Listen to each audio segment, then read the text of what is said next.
God, so early in the morning.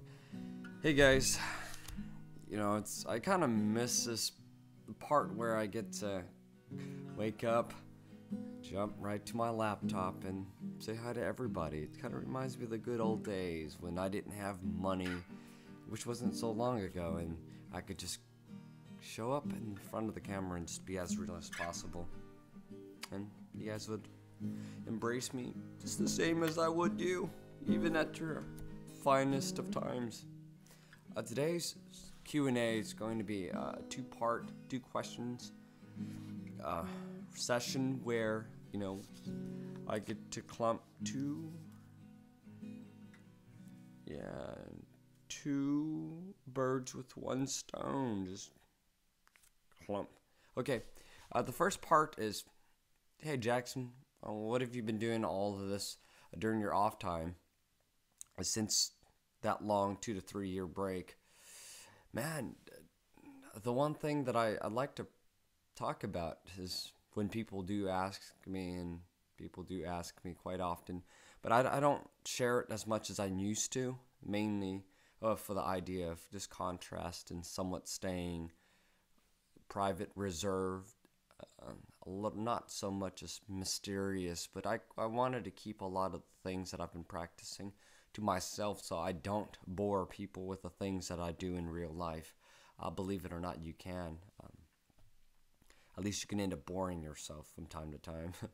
So what I'd like to do is I like to discover all the things that I was running from, hiding from, all the stuff that people somewhat would expect you to look the other way.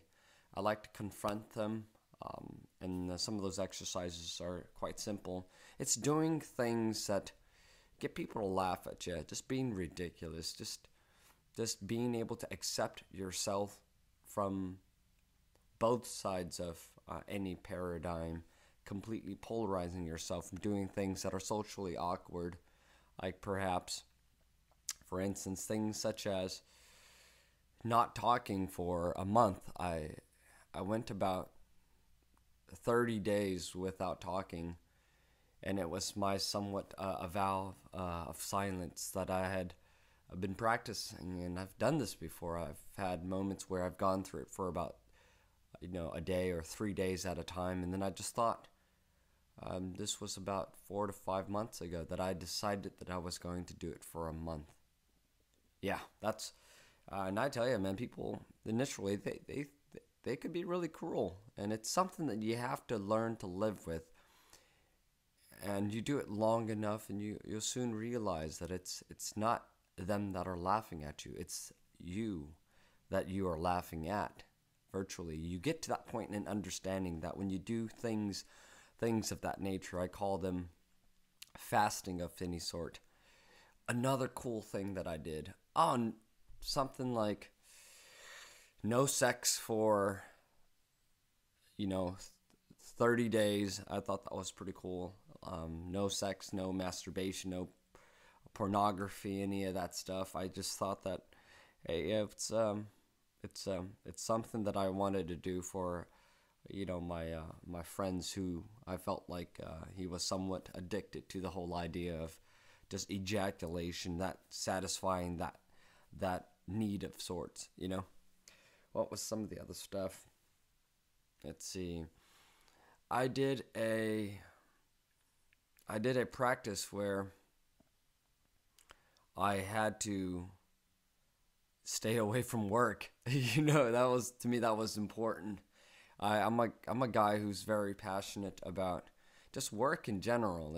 I got to do over the past couple of years the things that I was set out to do. I told you guys that I'm very much about empowering my circle of friends, learning more about myself and through other people.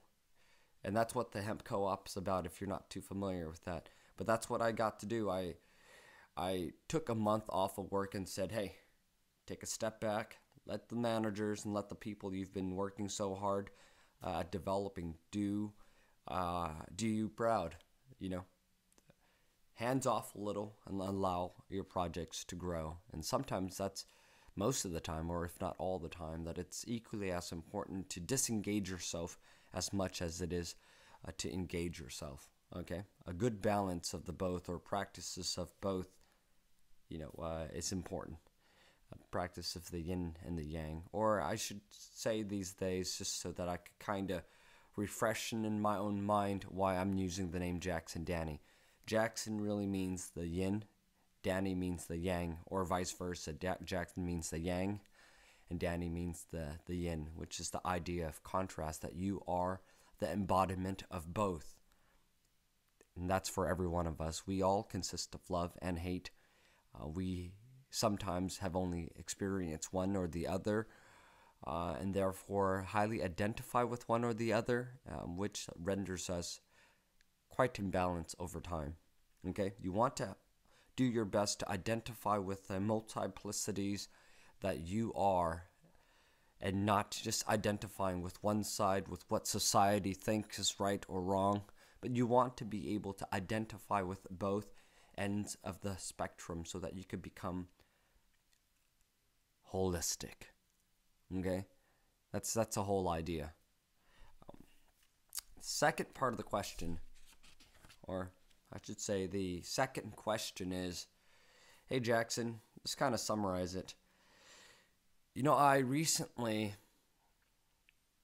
or some 6 years ago, this is when he was 18, that I had fallen out of a relationship and things were just spiraling downhill the ensuing 3 years, and I've found myself in a terrible space.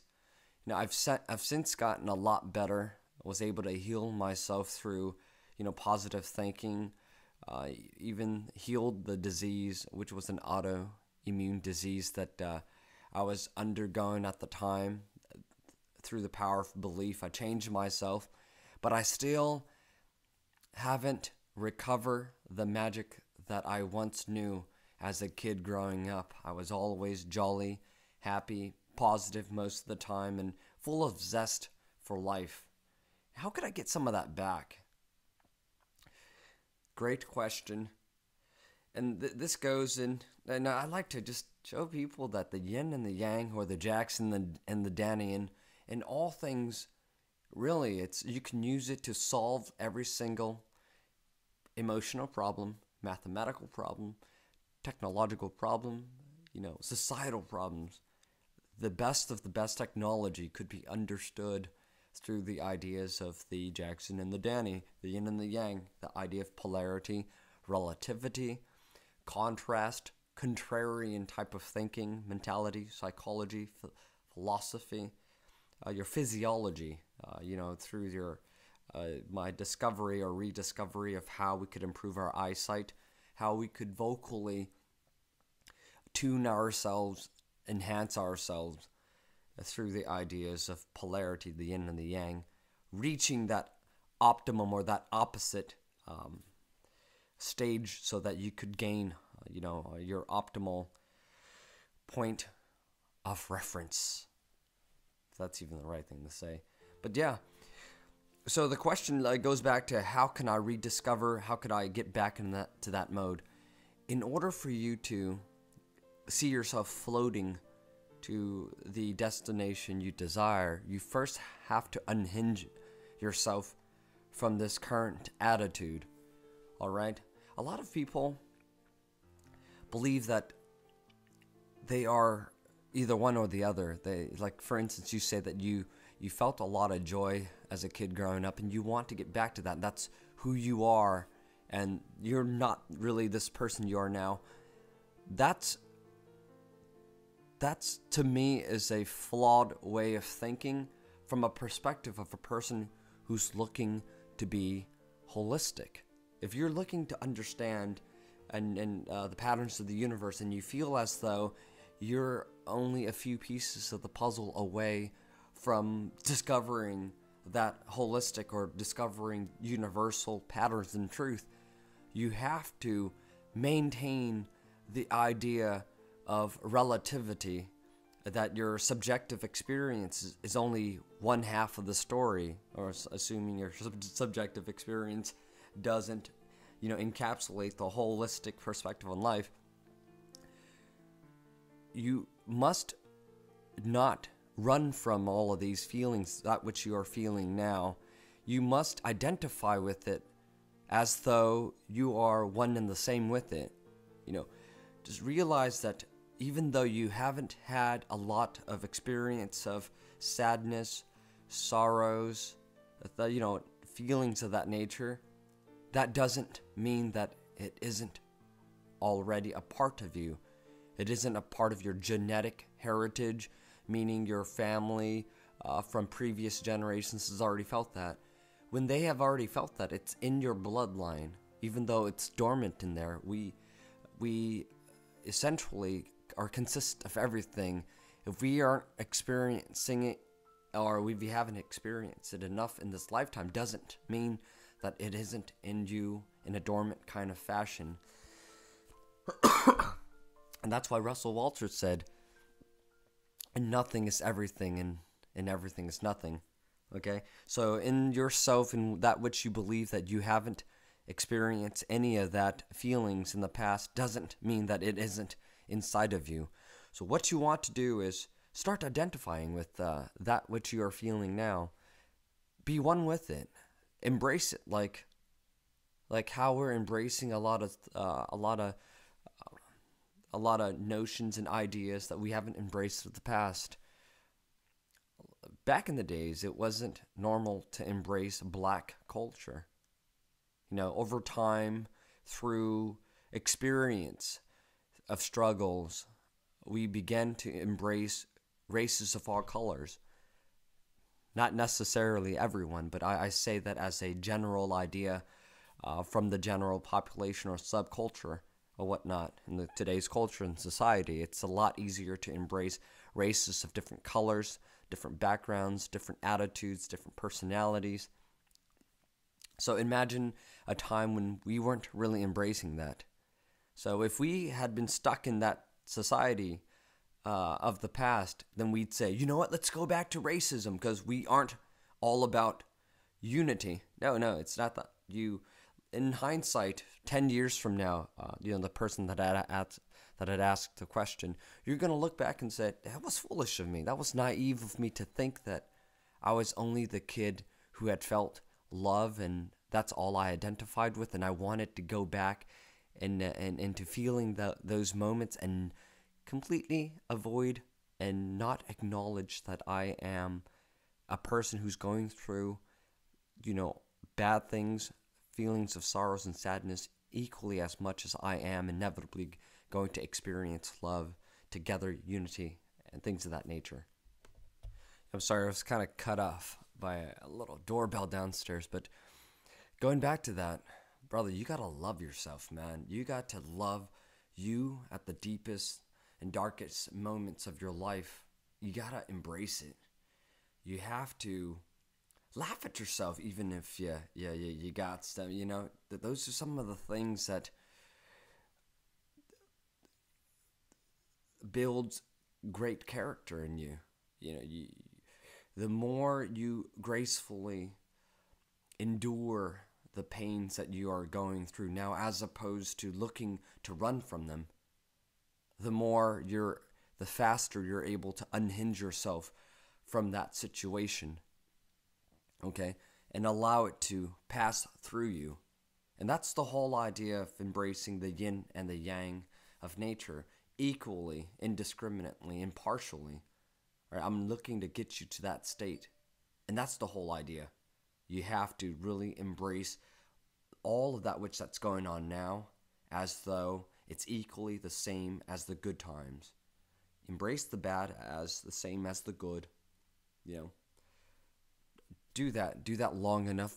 Really be there with yourself. Laugh at yourself and do your best to, if it helps, divide yourself into two. And that's why, again, I have my name as Jackson Dany's, just to remind myself that I am consistent.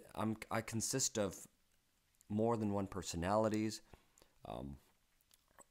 conflicting thoughts such as, I love to good feelings that make me good, and I also these days love feelings that do make me feel bad, and I kind of look at it and I laugh at them as though they come together as though I was ignorant or naive enough to believe that one can exist without the other, or believing in the idea that, sorry, my phone is going crazy, believing in the idea that life would be a lot better with only good things or only positive things in my life, and that simply isn't true at all.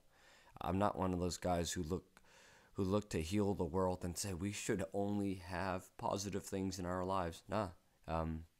You'll eventually evolve to the point where you could identify with all the bad things that are going on in this world and become very accepting of them. Not to say that you wish these upon people, just only to say that as a human race, as a culture, there will be deaths all around us as well as lives and rebirths. There's plenty of that as a human culture that we will sustain, we will, survive the test of time.